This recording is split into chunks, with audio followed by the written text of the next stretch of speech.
Hey, good morning everybody. Chad here with Canine Revolution Dog Training. Got dog in training Scooby with me today out in one of our training areas. And today we're going to be talking about the concept of, dancing with your dog.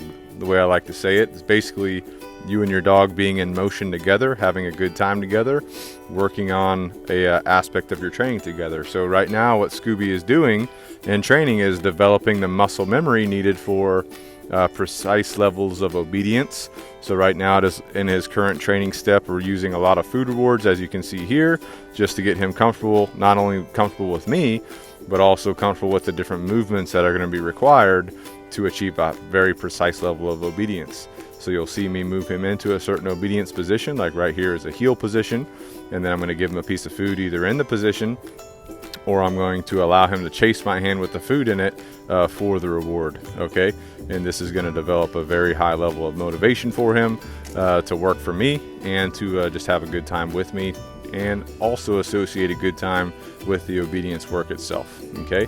But what I want you to pay attention to is how much movement that I'm putting into this session with him, right? So if I was just to stand there stagnantly and just, say sit and good, whatever, that might be boring to him. But the fact that we're both moving together, we have our own synchronization, we're doing our little dance together, this makes it more motivating for him, and it's also conditioning nonverbal behavioral cues from me to him so that he can read that. All right, so one thing you'll notice me doing is the majority of my rewards are coming to him on the left side of my body, because that's the side of my body I want him the most comfortable with, because that's what he's going to be doing a heel position in. All right, I want his default behavior in any situation where he's uncertain to be in is to go to the left side of my body. All right, then the other thing you're going to see me doing is moving my left leg back as I bring him over to the left side of my body, and that's going to be another nonverbal signal for him in the future. If we're in a busy environment and I need him to come to the left side of my body,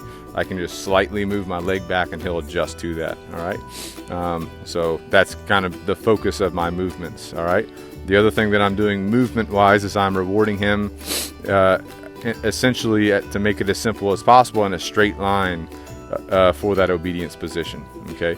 But right here in the session, you'll see him kind of looking away from me. We do have a tractor going by, and so he's getting a little bit distracted by that, but this is a great opportunity to work on engagement, developing his focus on me. So you see the tractor rolling by on the left side of the screen. Scooby got a little bit distracted there for a little bit, but I can say his name, easily bring him right back into our session of obedience, our little dance, have a good time together, okay? You see his tail wagging the whole time. He's really enjoying it. He keeps getting distracted. That tractor threw him off a little bit, so I allow him to wait, figure it out, and then at a certain point he'll get re-engaged with me right back into the session, which just only serves to build up our bond. We get to have a good time together.